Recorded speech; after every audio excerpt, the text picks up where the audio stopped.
What we need to go back to sleep when we wake throughout the night is for the situation to be the same as when we first went to sleep. So anything that we needed when we first went to sleep, we're going to need at every subsequent waking. And we talk about negative and positive associations with going to sleep. So what we want ideally is for someone to be able to supply everything that they need with the stuff that's around them without someone else needing to be there to do stuff for them to go back to sleep. If someone requires something that isn't possible to provide without another person being present when they first fall asleep, then they're likely to need that at every one of those subsequent night wakings. And if their sleep cycles are 60 minutes, it might be that at the beginning there's enough sleep pressure remaining to kind of help them go back to sleep and they're okay. But then often what we'd find is you get to later in the evening and then that sleep pressure's gone, and so they wake, and those sleep associations of, oh, but mummy's always there and she strokes my back or whatever it is, needs to be provided again. And then that's when parents can kind of be called in and the child can get upset. So we would recommend trying to make the first settling as kind of independent as possible.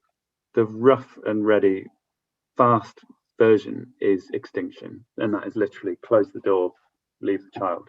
So depending on your parenting style, depending on the child's attachment style, depending on their history, you know, if they've had a difficult time in the past and all sorts of factors, it might not be realistic for you, but that can work in 3 nights. But it's totally up to you.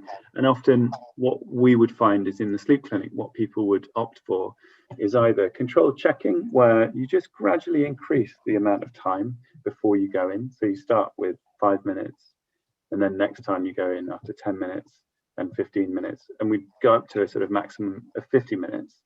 The one that people tended to really go for, and the one that we found, you know, often with a lot of support, but seemed to be the most realistic, the least traumatic option for parents and the child, was gradual retreat. So that's gradual retreat or camping out. So you start off, if the child needs you there to fall asleep, then you're next to them. Then the next step, you're a little bit further away, then you're kind of sat on the side of the bed, then you're sat on a chair, and then the chair moves. And you know, you might spend 3 nights at each stage. It might be 7 nights at each stage, and there probably will be setbacks, but eventually that chair can be outside the room and the door's open, then the door's closed a bit more, door's closed, lights out. So it's kind of taking tiny little steps to work towards the goal of you're not there, but it's not been really traumatic. And I guess it's the difference between, you know, ripping off a plaster or gradually peeling it off. It gets more complex when the child is more mobile, because then they can come and find you.